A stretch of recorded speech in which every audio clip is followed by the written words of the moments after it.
Selamat pagi anak-anakku semua, anak kelas 4. Bertemu lagi dengan Pak Kornel. Nah, di sini Pak Kornel akan menjelaskan tentang keselamatan berlalu lintas. Nah, kemarin kita sempat bahas di kelas tentang berlalu lintas. Nah, sekarang Pak Kornel akan jelaskan kembali untuk persiapan nanti PTS nanti. Semoga kalian bisa memahami. Oke, jadi tujuan pembelajaran pada hari ini yaitu menjelaskan pengertian berlalu lintas. Apa sih itu berlalu lintas? Nanti kita akan bahas.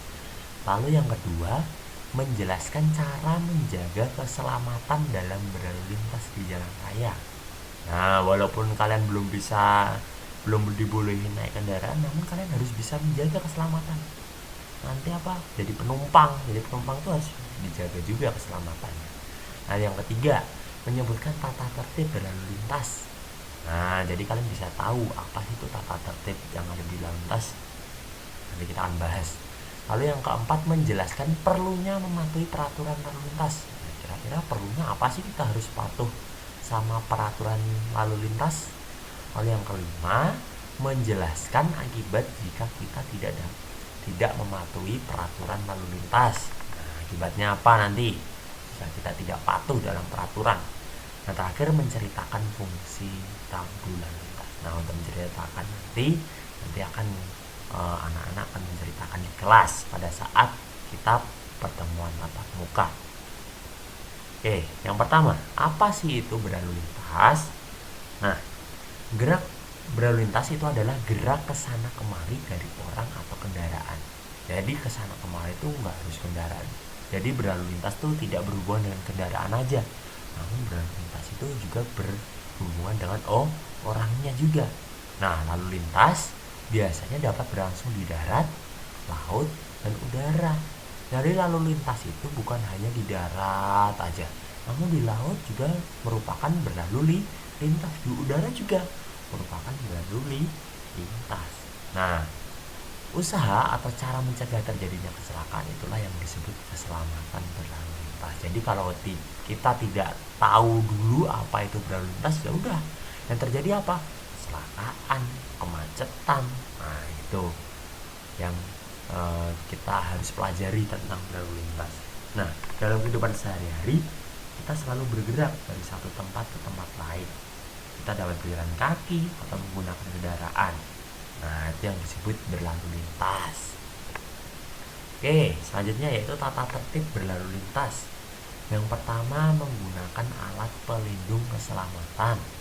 Nah, alat pelindung keselamatan berfungsi untuk mengurangi risiko bahaya jika terjadi kecelakaan. Nah, semua pengguna sepeda motor wajib menggunakan alat pelindung keselamatan. Contohnya seperti helm. Itu harus utama itu. Jadi kalau kalian melihat di jalan, kalau nggak ada yang pakai helm, nah itu berarti melanggar tata tertib berlalu lintas. Nah, selain itu, pengguna kendaraan roda 4 atau lebih harus menggunakan sabuk pengaman. Contohnya mobil, itu merupakan kendaraan roda 4. Kita harus menggunakan sabuk pengaman agar kita selamat. Nah, peraturan ini berlaku tidak hanya untuk pengemudi, tetapi juga penumpang. Nah, jadi anak-anak yang masih di bawah umur 17 tahun yang biasanya diboncengin orang tuanya, kalian harus juga mematuhi tata tertib berlalu lintas. Nah, jadi bukan hanya orang tua kalian aja yang pakai helm, kalian juga harus pakai helm. Nah, pelanggar tata tertib ini akan mendapatkan tilang dari pihak kepolisian.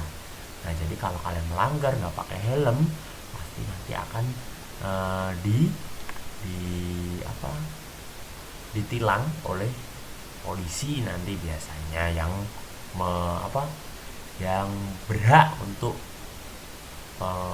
memberikan sanksi kepada si pelanggar yang melanggar lalu lintas. Nah, ini contoh-contohnya nih. Ada yang gambar pertama, ada anak yang nggak pakai helm. Ini masih di bawah umur 17 tahun, belum punya SIM, udah dikasih motor, udah nggak bawa helm lagi. Nah, ini contoh pelanggaran tata tertib berlalu lintas. Nah, ini contoh yang ibu-ibu yang di bawah ini udah nggak bawa helm, pakai sendal. Padahal untuk perlengkapan itu apa dalam bermotor pada umumnya? Menggunakan helm, harus memakai sepatu, memakai jaket, memakai sarung tangan, celananya harus panjang. Nah, itu merupakan contoh perlengkapan berlalu lintas yang benar. Bukan seperti ini, memakai sendal. Ini dilarang ini dalam berkendaraan. Nah, ini yang ketiga nih, bapak-bapak lagi ngeyel dibilang polisi, udah nggak bawa helm, malah ngeyel lagi dibilang polisi. Nah, ini yang terakhir ini, keluarga yang nggak bawa helm dan berkendara di jalan raya. Nah, jadi kalau anak-anak nanti kalau misalkan ada tetangganya atau orang tua kalian yang pada saat berkendara nggak pakai helm, diingetin, mah, pak, pakai helm biar selamat. Nah, gitu. Itu kalau kalian nanti sayang kepada orang tua kalian. Oke. Selanjutnya, yaitu kita harus memiliki SIM dan STNK. Nah, semua pengendara wajib membawa surat-surat saat berkendara. Nah, surat ini bukan maksudnya surat yang ada di pos surat, itu bukan. Maksudnya surat izin mengemudi atau yang disebut SIM dan surat tanda nomor kendaraan atau yang disebut STNK. Nah, jadi SIM ini membuktikan bahwa pengendara terdaftar dengan benar dan telah membayar pajak. Jadi pada saat kalian mengendarai kendaraan, kalian harus membawa SIM dan STNK. Apalagi kalau ditanyain polisi, punya SIM nggak? Punya STNK nggak? Nah, pasti ditanyakan sama polisi. Kalau belum punya SIM, nah berarti tidak boleh berkendara. Nah, syarat untuk mempunyai SIM yaitu minimal udah 17 tahun umurnya. Jadi kalau kalian nanti pada saat udah lulus dari Strada ini, kalau disuruh bawa motor jangan mau, karena kalian belum memiliki SIM. Harus punya SIM dulu baru boleh naik motor. Nah, lalu harus ada STNK-nya, surat tanda nomor kendaraan. Pak, fungsinya surat tanda nomor kendaraan ini apa? Biar polisi tahu, oh ini ternyata kendaraan ini layak di jalanan. Nah, layak untuk dikendarai. Nah, itu gunanya STNK. Nah, SIM sendiri ada beberapa macam, yaitu yang pertama SIM A. Nah, SIM A itu untuk para pengendara mobil. Yang kedua SIM B. Nah, SIM B itu ada dua, yaitu SIM B1 sama SIM B2. Nah, biasanya untuk angkutan barang, yaitu SIM B. Lalu yang ketiga SIM C, yaitu untuk pengendara motor. Lalu SIM D. Nah, SIM D ini untuk orang-orang yang disabilitas. Nah, biasanya diberikan SIM D. Disabilitas itu apa?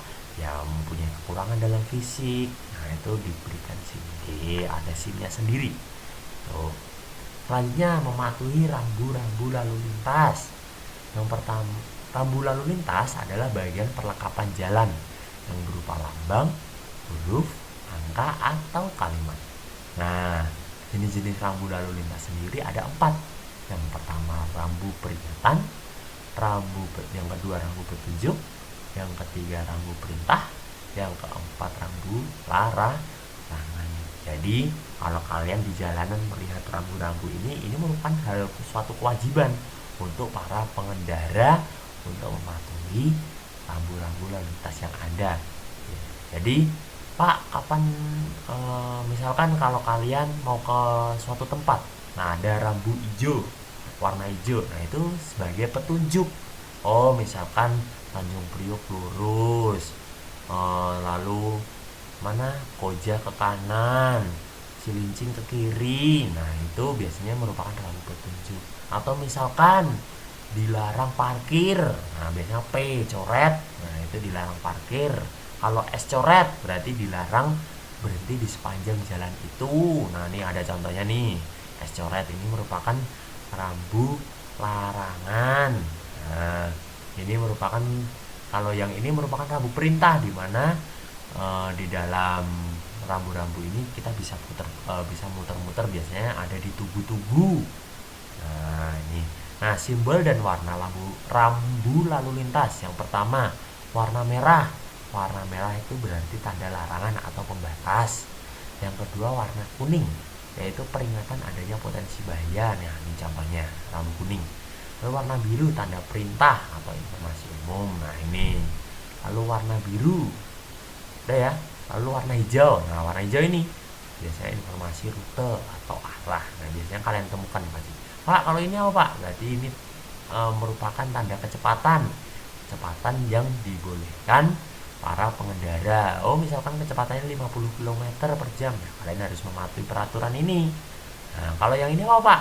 Nah ini biasanya terdapat di wisata-wisata biasanya. Oke kita lanjut. Selanjutnya mematuhi batas kecepatan kendaraan. Jadi di dalam berkendara jangan malah kebut-kebutan. Kita harus ada batas kecepatan kendaraan. Nah manfaatnya apa? Agar kita selamat. Bukan selamat sebagai pengemudi aja, namun penumpang juga, pejalan kaki juga bisa selamat. Nah ada aturannya kecepatannya, yaitu 60 sampai 100 km per jam. Jadi itu merupakan aturan kecepatan yang ada di jalan raya. Jadi Pak kalau misalkan 110 boleh nggak? Ya, nggak boleh. Itu merupakan suatu pelanggaran. Padahal umumnya aturan umumnya yaitu 60 sampai 100. Nah itu. Jadi pentingnya apa sih mematuhi tata tertib berlalu lintas? Yang pertama, pasti selamat sampai tujuan. Pasti itu. Kalau kalian kebut-kebutan belum tentu nanti selamat sampai tujuan. Malah selamat sampai rumah sakit nanti malah. Nah, yang kedua, tidak mengganggu dan membahayakan orang lain. Jadi di jalan raya itu yang menggunakan jalan bukan hanya kalian, namun orang lain juga menggunakan. Pejalan kaki, pengendara lain itu juga menggunakan jalan. Jangan egois. Kalau ini kebut-kebutan, ini jalanku dan lain-lain. Bukan. Itu jalan milik bersama. Nah, semuanya berhak untuk menggunakan jalan itu. Lalu yang ketiga, tidak menyebabkan terjadinya kemacetan. Kalau kalian mematuhi tata tertib berlalu lintas, kalian di jalan pasti tidak adanya macet. Jadi coba contoh di Jakarta ini banyak sekali di lampu merah pasti terjadi kemacetan. Karena apa? Karena banyak pengendara yang melanggar tata tertib berlalu lintas. Contohnya masih merah, tiba-tiba diterobos, itu menyebabkan kemacetan. Nah itu merupakan hal yang tidak boleh ditiru. Lalu yang keempat, terciptanya ketertiban berlalu lintas. Pastinya kalau semuanya tertib, semuanya patuh sama tata tertib berlalu lintas, pasti semuanya aman. Nah yang terakhir, terhindar dari sanksi pelanggaran. Jadi kalau pengendara ini tidak melanggar aturan tata tertib berlalu lintas, pasti akan terhindar dari sanksi pelanggaran. Aman pasti, nggak deg-degan kalau ketemu polisi. Nah itu. Oke, mungkin itu aja penjelasan dari Pak Farnel. Semoga nanti kalian bisa memahami apa yang Pak Farnel jelaskan. Silakan nanti bisa dikerjakan tugasnya. Itu aja, terima kasih, Tuhan memberkati.